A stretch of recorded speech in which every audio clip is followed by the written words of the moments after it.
What's the hardest part about being the straight A student when your sister's the teen mom? My sister Chloe got pregnant at 16. I was 14 and had just made honor roll for the 8th time in a row. Nobody noticed because we were too busy converting the basement into a nursery. For the next 4 years, every conversation started with how's Chloe doing. Every family dinner revolved around babysitting schedules and formula prices. My parents introduced me as Chloe's sister, like that was my only identity. I got into National Honor Society and my mom couldn't come to the ceremony because the baby had a doctor's appointment. I won the state science fair and my dad missed it because Chloe needed him to watch Mason while she took her GED test. I was valedictorian and my parents sat in the back row at graduation because they had to take turns walking the hallway with a fuss toddler. I told myself it didn't matter that one day colleges would see my worth even if my family didn't. But when early acceptance letters started coming, I had to turn down Yale because my parents couldn't afford it. All their savings had gone to diapers and just go to community college for 2 years. Mom said Chloe did, and she's doing fine. Chloe was not doing fine. She was working at Target and taking 1 class a semester while living in our basement, but she was trying and that's all. My parents saw their brave daughter raising a baby alone. Meanwhile, I was invisible, the straight A student who didn't need help or attend or celebration, just the backup babysitter and the example of what not to do. I went on a partial scholarship and worked 3 jobs to pay for the rest.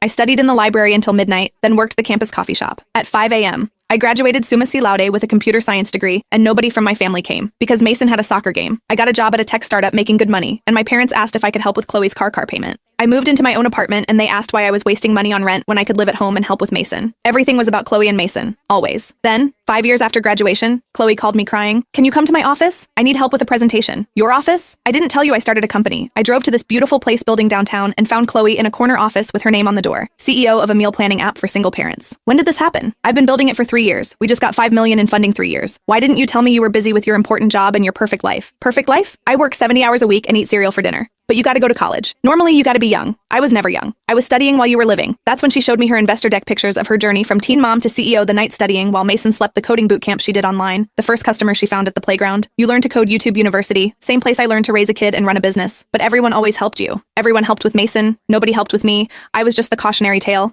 The mistake except for you. I never helped you were the only one who still expected things from me. You'd get mad when I missed deadlines. You'd tell me to try harder. Everyone else just patted my head and said I was doing my best. I sat in her office crying because I'd spent so many years resenting her for taking all the attention, when really she'd been invisible too, just in a different way. We were both just trying to be enough. She said you built a $5 million company while raising a kid alone. You graduated top of your class while working 3 jobs. Mom and Dad have no idea. Do they still think I work at Target? And you're wasting your degree. We laughed until we cried. Now Chloe's company, we're 50 million, and I'm CTO at my own startup. We have lunch every week and joke about our parents, still asking when we're going to get real jobs.